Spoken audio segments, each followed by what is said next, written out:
All right, I'm trying some new tools out. I just gave this whole lecture and it didn't record, so I should be really nice and warmed up right now. We're going to talk about your upper respiratory system, and if you are thinking about this virus situation, the COVID-19 virus or coronavirus affects your respiratory system. So if you're interested in that sort of thing, you kind of like don't understand what the virus is doing to harm people, the tissues it attacks are going to be what we're going to talk. Tissues and organs that it's attacking is what the focus of this lecture is all about. All right, your respiratory system is divided into two sort of categories. You've got upper and lower. Upper is sort of everything from about here up, okay, from your mid-chest up. This is what usually gets infected when you have a cold, okay? A medical term for a cold is an upper respiratory infection, which is just a virus that's not as severe and contagious as coronavirus, but and you know, that's a virus we don't have a treatment or cure for, so we just take medicine to take care of the symptoms and stuff to dry all this tissue out and stop our cough reflex. And you know, there's different ways we can look at that. Now, lower respiratory system, you've probably heard of things like bronchitis. Those are the tubes that come and form like a Y. One Y goes to each lung. So your bronchioles. All the way down, of course, you've got your lungs, which your lungs are, if you think about your lungs, they're separated into lobes, okay? And so you have 3 on one side and 2 on the other. And these bronchioles branch out and hit different lobes of your lung. And when these get infected, you can have pneumonia in just one of these lobes of your lungs. From what I understand, the coronavirus is very aggressive and it's diffuse, and it will basically hit all the tissue in your lungs. Okay, so it'll get into every lobe at the same time. I know my pen work is getting a little messy there, but that's one of the things that makes it pretty devastating right now. All right, I don't want to focus too much on coronavirus. I'm a little worried about making it a part of my class because I know it's probably going to start affecting some of us. So we got to watch that and be sensitive to that. Okay, so just here's the picture I was showing. The breakdown for upper right here, lower right here. Everything up in sort of your neck up is upper respiratory. All right. So what's a function of all these organs? Well, everybody knows why you breathe. You've got to have oxygen. You've got to have air. Let me move my face out of the way here. You've got to have ways to get oxygen in for all that Now, listen, back in biology, we talked about cellular respiration. That's not the same thing as sort of respiration on the organism level. So don't confuse cellular respiration with the respiratory system. They're both using oxygen and giving off CO2, but for cellular respiration to take place in a large organism, we got to get all that oxygen down to those cells, and so it's all about bringing the O2 in and the CO2 out. Okay. All right. So don't confuse those things. So let's go back to what we're talking about here. Your respiratory system is basically gas exchange between your blood, so not on the cellular level, and the environment, okay? So you're bringing a portion of the atmosphere into your lungs. It only stays in there for a very brief moment of time. And so the chemical reactions that happen there have to happen very, very quickly. So biochemists love that, how quickly that can change. So some other functions, we want to get that air purified, humidified, and warm. Okay, so we want to take care of that. Cold air coming into your lungs can make you really uncomfortable. Really dry air in the wintertime that's not humidified can dry out your respiratory system, and that's not good for your health either. All right. I'm going a little fast because I don't want these to be, I don't want my students sitting online all day long, so I'm trying to make these brief. All right, let's just talk briefly about your nose, okay? Everybody has one, and we all know what they look like. You've got some holes in your nose called nares. So if this is your nose holes are nares. And then your nose is divided into two halves, and everyone likes to put metal in these days and pierce them, so we all know what a nasal septum is because everyone's talking about, I'm going to pierce my septum. Anyway, we also used the term septum in our cardiac unit when we talked about the walls that divide the heart into the left and right sides. So your septum shouldn't be too much of a new term. A lot of people get their nose broke in sports or fighting or whatever. Accidents will have their septum push it over to one side. Does anybody remember what that's called? And if we were in class, I would hope you would all say, deviated septum. Okay, so yeah, it's a deviated septum.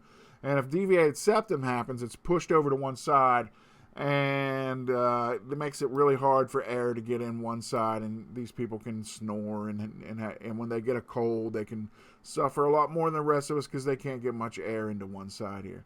Now, this is kind of interesting. If you take your finger, look at my camera over here, hold one side of your nose shut, breathe, hold the other side of your nose shut, breathe. Everybody do that.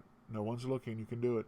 One side's usually more dominant than the other, and that will switch back and forth throughout the day. Every 20 minutes to an hour, one septum, one nare on one side becomes more dominant than the other. So a little interesting, fun fact about respiratory.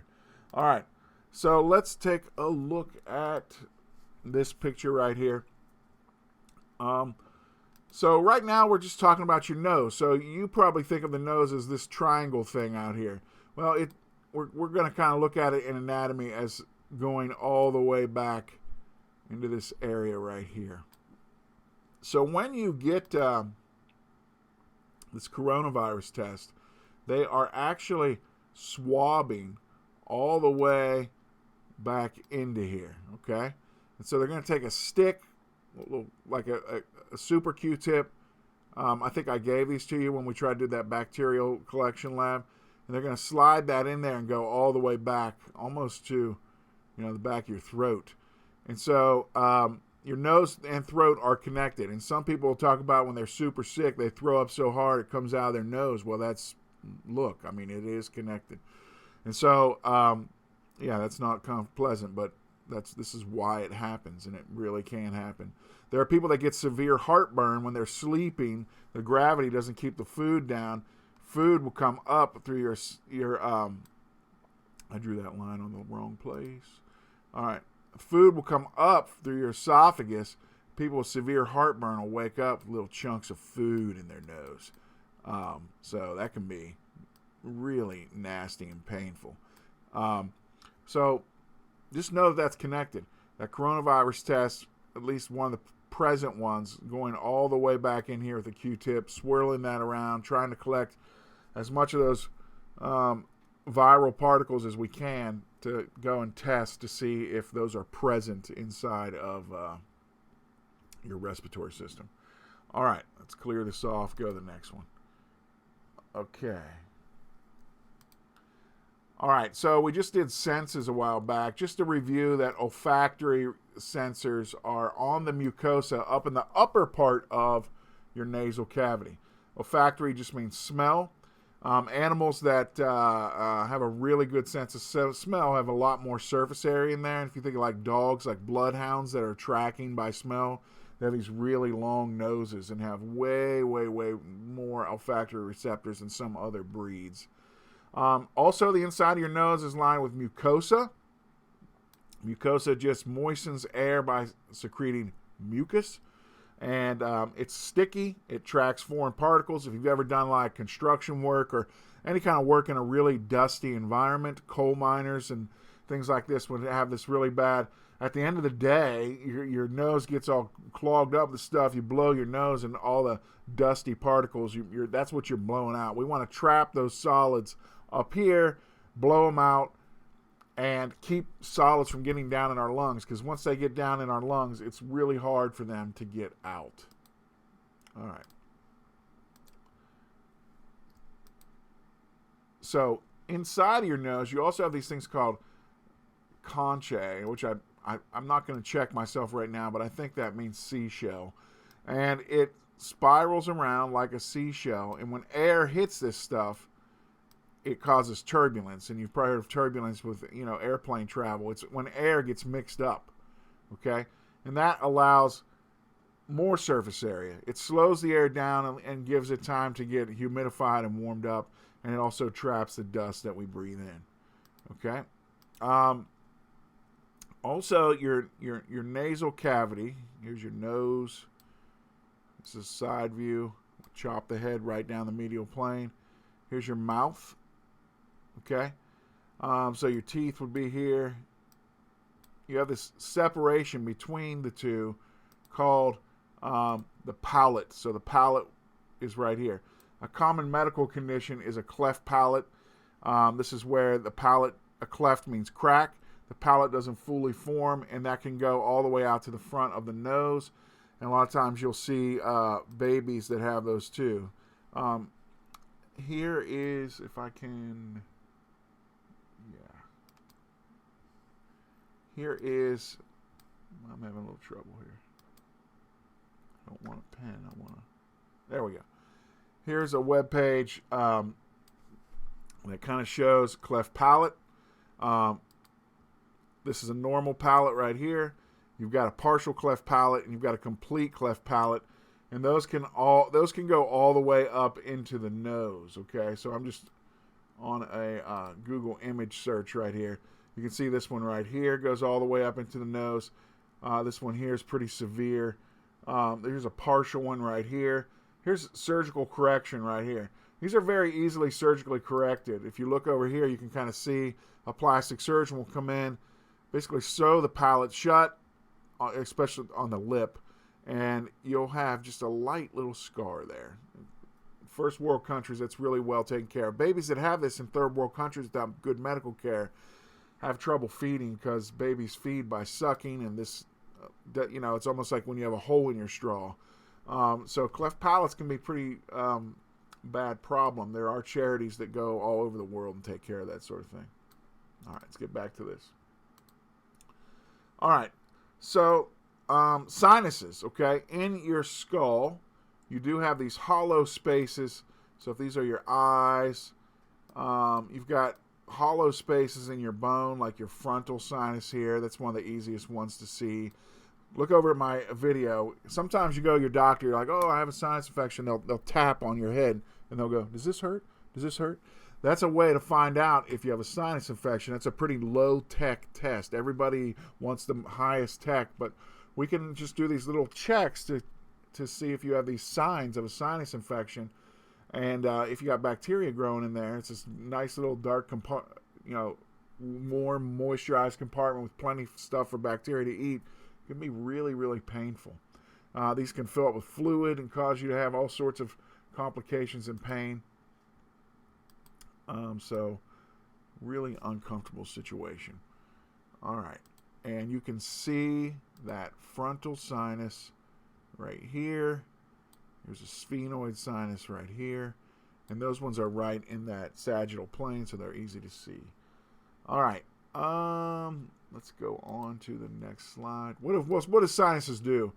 They make your skull lighter, and they are little mucus factories that have lots of surface area, and they are resonance chambers for speech. Now, if you are someone who performs vocally, either speaking a lot to make a living like I do, or singing, when you have a sinus problem, a cold, your voice changes because a lot of times these are clogged up and you don't sing like you want to. All right.